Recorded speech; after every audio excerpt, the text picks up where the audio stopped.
Good evening. My name is Gordon Kesler. I'm the first and only separatist MLA ever elected in the province of Alberta. I'm getting on here this afternoon because of a post I saw on Facebook. I've thought about it quite a bit. The post said that hypothetically, if Alberta was an independent country and they wanted to join with another country, Canada, would they vote to join Canada the way Canada is today? And I think the obvious question is no.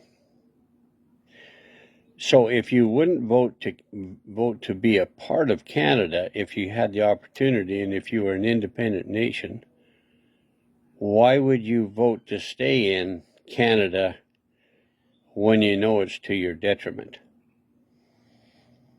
So we see all kinds of conversation about Mark Carney, the globalist thug that really has been advising Trudeau for years and who is one of the main architects of this worldwide carbon tax.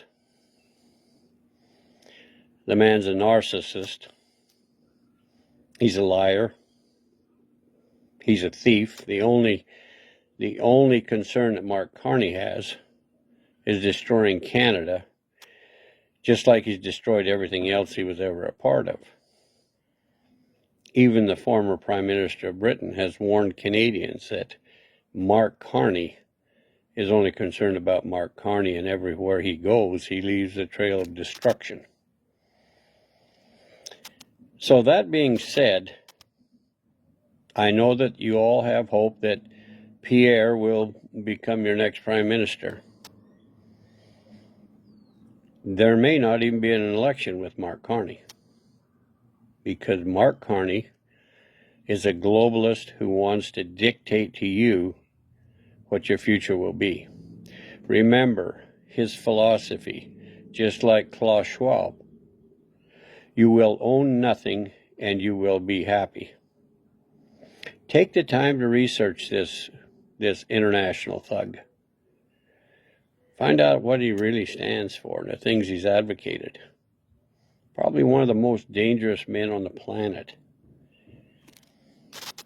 That aside, it makes no difference.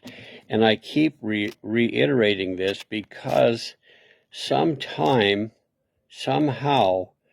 Albertans have to get it into their heads that it makes no difference. It makes no difference who the Prime Minister is. You will still have no say in your future. You will have no control of the decision-making process that affects your resources. I know that Danielle is talking tough and she's making all kinds of promises. But in the end, when the federal government decides to confiscate everything that you own, that will include the oil and gas revenues of Canada, of Alberta. Just think about it. I was elected in 1982. Between that time and now, Alberta has contributed nearly $400 billion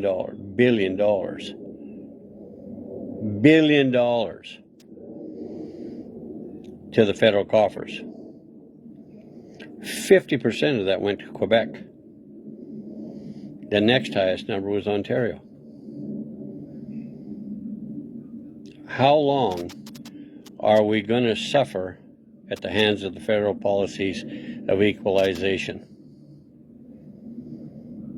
And I promise you that it's not going to get better. It's going to get much worse if Mark Carney gets in. And they will see to it that Mark Carney gets elected, because those behind the curtain will manipulate the election and he will get the prime ministership.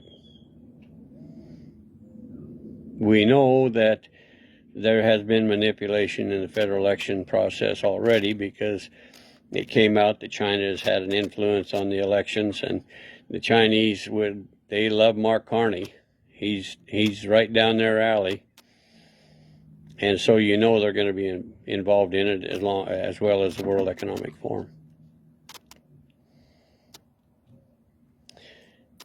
So, under the current system of government, of course, the BNA Act, which was replaced by the Canadian Charter of Rights,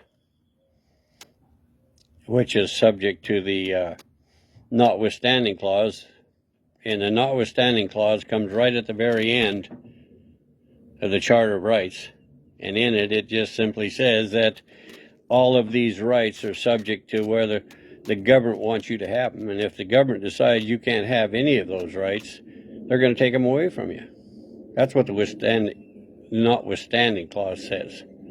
Notwithstanding this, you will lose all of those rights. Do you really want to live in a country like that? When you have an opportunity to secure the future for your children and your grandchildren by accepting the offer to become the 51st state of the United States? And I know there's a lot of people want to be they say independence over statehood. But just think about it. You have to develop your own currency. You have to develop your own military. You have to develop new trading partners. You have to have treaties, international treaties. So there are a myriad of reasons to become the 51st state, because all of these things are in place. And you get to take advantage of a strong military, strong economic base, 300 million trading people, international markets, a solid currency. The advantages are numerous. How about the First Amendment? Free speech. Free speech. How about the Second Amendment? The right to bear arms. The federal thugs can't come and confiscate your weapons. You have a guaranteed right to own firearms. Nobody can take them away from you. Just remember this, as long as you stay within that Canadian system, you have no future. They will continue to rob, they will continue to pillage, and you will continue to be serfs in your own land. Is that acceptable? What are you going to tell your kids? What are you going to tell your grandchildren, your great-grandchildren? We were too complacent. We were too lazy. Nothing is easy in the fight for freedom. It's a challenge. It won't happen without hurdles, roadblocks, all kinds of challenges ahead. But it has to be worth the risk. There is risk. But the promise of a greater future is worth the risk. Make no mistake. Are you going to tell your grandchildren we didn't have the courage to stand and fight for the things that we believe in, for a better future for you, for a better future for Alberta?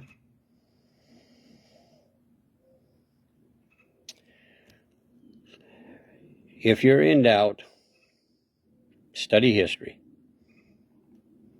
See what Alberta has gained by being a part of Canada since 1867. Alberta has continued to be the whipping boy for the federal elites in Ontario and Quebec. Alberta has been treated unjustly since 1867. From the time Rupert's Land became Manitoba and Alberta and Saskatchewan. You see, Alberta wasn't even included in the BNA Act. The BNA Act only included Ontario and Quebec and New Brunswick and Nova Scotia. And later, when Sir John A. decided that he was going to lose the West, they decided that Rupert's Land should be incorporated into the Dominion. but they never included the rights that the other provinces have. So it's something to think about, but Alberta, you're running out of time to think about it. You need to get your neighbors, you need to talk to them, you need to explain to them that the only hope for a brighter future is to become the 51st state of America. God bless all of you, and God bless Alberta. And I do pray that good leaders, righteous leaders, would come forward to lead this movement and to lead you forward, that you might have a more prosperous and brighter future. You all have a good evening, and I'm glad to visit with you. Good night.